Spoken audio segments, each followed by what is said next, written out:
Today we're going to talk about budget tech, in particular budget tablets, and they tend to serve a need for most people when it comes to just wanting a larger screen experience away from their phones. Key example being kids. For example, if you're traveling or if you're at home and you want to keep the kids entertained whilst you're doing your daily duties, wherever that may be, a budget tablet that costs less than say $400 is perfect for that because it satisfies a need and that's it. And it's the same across the board for regardless of where you are and what you do, there is a need for that budget tablet. So tablets like this, the Honor Pad X8a, fit that exact requirement. In fact, this costs less than $200.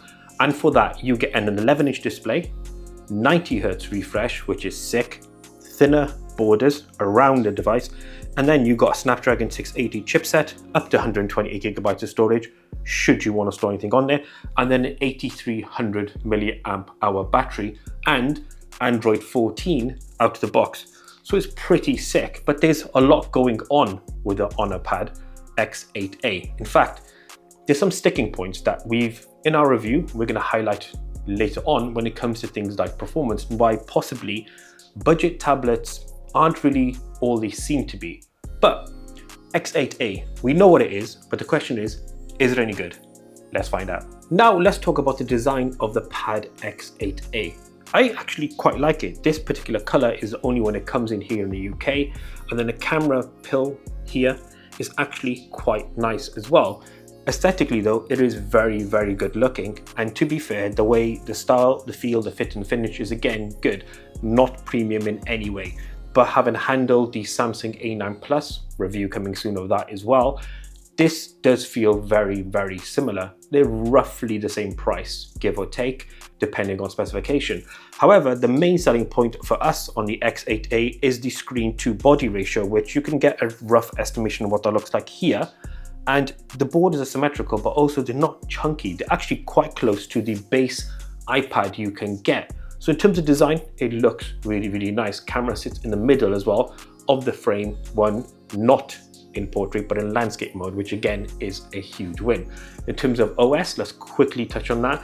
It is running Magic OS and Android 14 as mentioned earlier with 90 Hz, and it runs really, really well. In fact, beyond the initial boot up and sort of the loading of the tablet, when you're in use, it's not that bad at all, to be fair. And again, if it fits the need where it's just a basic tablet that has a browsing need or a video watching need, then yes, it is fine. Anything beyond that, you're going to see in a second, does push it beyond its limits. In fact, let's touch on video. Quality, it is actually a TFT panel, so not even IPS LCD. So it's good, not great when it comes to watching video, but is it serviceable for a need? Yes, more than enough. And battery life whilst watching video is actually pretty good as well.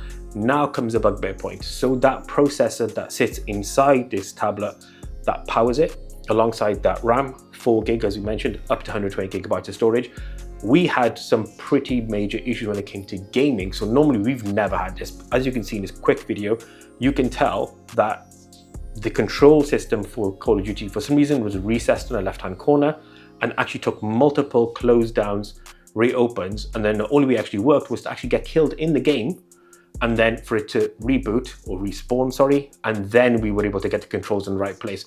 But when it does work, running medium graphics by default, it will not allow you to go to high because it basically won't run. It runs reasonably well. Some slowdowns, some jitters, but generally speaking, gaming, video, and the overall performance is okay. Beyond that weird quirk, which we'd love to know that if you did purchase a Pad X8a, if you come into any of those issues as we did. Overall though, Pad X8a is a pretty decent performer, especially if you're looking for the base need. So what are conclusions on the Pad X8a? So in this quick review, we've sort of covered the OS, the performance in general of the device, as well as the design, look and feel.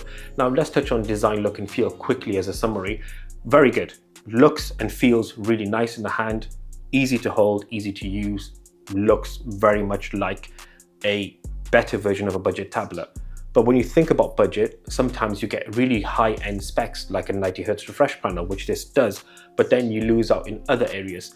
the screen for us when it comes to watching content, having been used to being prisoners of an OLED panel or even a high-end IPS LCD panel, it's hard to come down to this and watch content without noticing some of the areas which look a bit fuzzy and the blacks aren't truly black and the colors don't pop like they normally would. And I would say as well that although this is a TFT panel, the A9 Plus Samsung, which is closest rival, is a TFT LCD panel, so slightly better in terms of screen resolution and has higher nits of brightness. This is 400, and on the other one it's much higher on the A9 Plus, so that would probably mean that the colors etc on that would pop a bit more. But again, that is around about £100 more if you get the base configuration. Overall though, there's a decent amount of plus points to the Pad X8a. My biggest watch out would probably be that processor and the crash that we had when gaming. So if you're looking to buy the Pad X8a for gaming for the kids, maybe you need something a bit more powerful. But if you're looking to just read, write, check documents, emails, and watch content on Netflix, YouTube, Amazon Prime, and Disney Plus, then this probably would be more than enough. In terms of longevity, no idea on software updates, but I'd probably imagine you're not going to get more than 3 years, or it could even handle more than 3 years on the Pad X8a. So factor those in if you're looking to buy one. Let us know in the comment section if you have any thoughts on this or any other tablet that you want us to review or we have reviewed and you've got some comparisons. But until then, thank you so much for watching. Until next one, as always.